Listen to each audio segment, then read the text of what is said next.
Alright kiddos, last example. Log base 2 of x minus 1. There's nothing bound up with the x, so it did not go left or right. So that means my asymptote is snapped to the y-axis where x equals 0. Minus 1 at the end means I went down 1. Okay? I know my range is going to be negative infinity to positive infinity, because that is the range for all logs. I know I have an asymptote at x equaling 0, so I'm going to go ahead and sketch that in.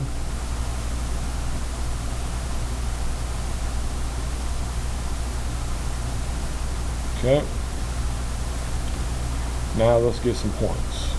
Put it in your calculator using change of base, log of the argument over log of the base. Then you got your plus or minus k. In this case it's a minus 1. Hit enter. We can start at 0. Get some points. So at 0 I have an error. That's not a surprise. My asymptote is at 0.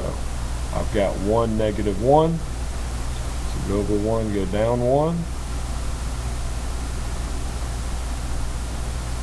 I've got 2, 0.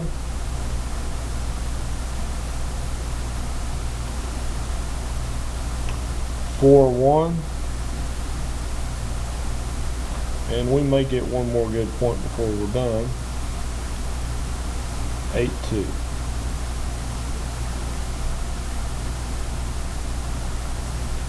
Alright, try to draw a nice smooth curve through your points. As you get to this last point, it's going to fall sharply and continue to approach your asymptote. But it's never actually going to touch your asymptote. Alright, my domain is restricted by this dotted line called an asymptote.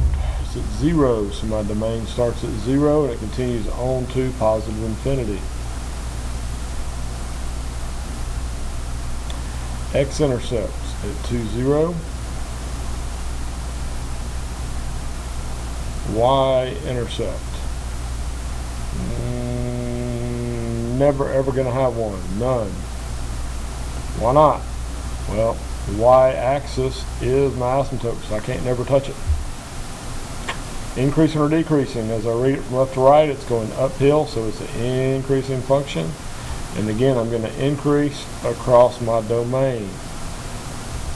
So from 0 to infinity, I am increasing, and I am never going to be decreasing. Nope. Nada. N-A, none. In behavior. As I go left, x approaches my asymptote at 0. As I go left, getting closer and closer to 0, the function, the curve, approaches negative infinity as it falls. As I go right towards positive infinity, the curve also goes up and approaches positive infinity. Hope that helps.